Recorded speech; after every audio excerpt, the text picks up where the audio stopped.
What is going on, college football fans? Chris Kennedy here, coming at you with another college football related video. And today I'm going to be talking the Texas Longhorns. What are reasonable expectations for 2021? But before I do that, go ahead, please like and subscribe to my videos. I love talking college football, could talk it all day really, and any type of support you could give me would be greatly appreciated. So let's get right into it. Expectations, I think, from at least what we've seen on television and what we've heard around a lot in the media, the expectations for Texas are huge. I mean, you bring in Steve Sarkisian, former Alabama offensive coordinator. You bring in Jeff Choate. You bring in Jeff Banks. You bring in Kyle Flood, Bo Davis, AJ Milwee. You bring in a lot of these pieces from the Alabama team. And it appears that you're trying to build Alabama 3.0. Yes, 3.0 because 2.0 already exists at Georgia. Not a bad plan at all. I mean, if you are going to build a program, you probably want to model it after a program that has had the success that Alabama has had. Here's what I'm going to say, though. It takes time. It's not going to happen overnight. So I just want to know, or actually I would just make the suggestion to all the fans out there of Texas, pump the brakes a little bit, all right? It's good to be excited, and I think the future is bright as long as you give him space and let him do his thing and let him build his culture. And I talked about culture in a video yesterday, but as long as you do that, everything will be fine. Just know that it won't happen overnight. It's probably going to start out a little rough. Maybe there's going to be some things that happen that you didn't see coming. But as long as you give him his space and as long as you let him work it out, it will be fine. My question too is, how are these boosters going to interfere with this program? What is their involvement going to be? I mean, there's already been rumors that they shut down the Mike Stoops hire. I don't know if it's true or not, but you don't need stuff like that happening. Let the football people handle the football stuff. And as a good booster, just give them support and give them all the support you need. If you as a booster are trying to get involved in football decisions, that's not good for your program. Boosters are not interfering at all with Nick Saban. I promise you. He wouldn't even let it happen. You might say it's different at Texas. Well, if you want to have success, you might still want to model the best program in the country. Just be patient, like I said.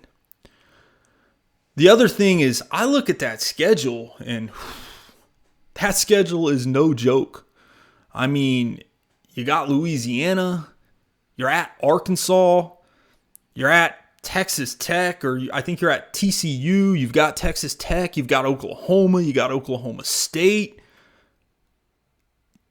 6-6, 7-5, I don't think that's impossible. But if that happens, that's okay.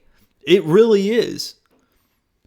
Just understand, though, that, hey, we're excited now, but when the season hits, there's going to be some reality set in. And I want to know, to the fans out there, what are your expectations? Do you expect 7 wins, 8 wins, 9 wins, 10 wins, conference championship, New Year's Six bowl game? What does a successful year look like to you in 2021? I mean, you just want to see progress? Because I will say that when you're trying to rebuild a new culture, I mean, you went 8-4 last year, or I think you won 8 games last year. That's pretty good. I mean, it's not good for Texas considering the resources they have, but for most programs, that would be pretty good. Are you okay with a slide back? Because that might happen. It's fine. It's fine. Just let them work some things out. Look, I will say this, and this is 100% true. I am pulling for Steve Sarkisian hard. I like Steve Sarkisian. I think he's a great offensive mind. I think he showed a lot of class the way he finished things with Alabama, and I think it only helped him as far as a character standpoint because he wasn't distracted by all the noise that was going on after he accepted that Texas job. He handled things the way he was supposed to handle them at Alabama, and I think that's only helped him.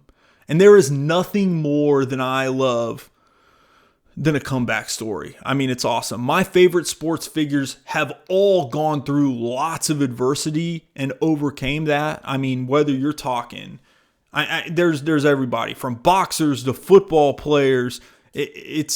I love those guys that show a lot of character, show a lot of heart, and overcome things. And I think Steve Sarkisian has that opportunity.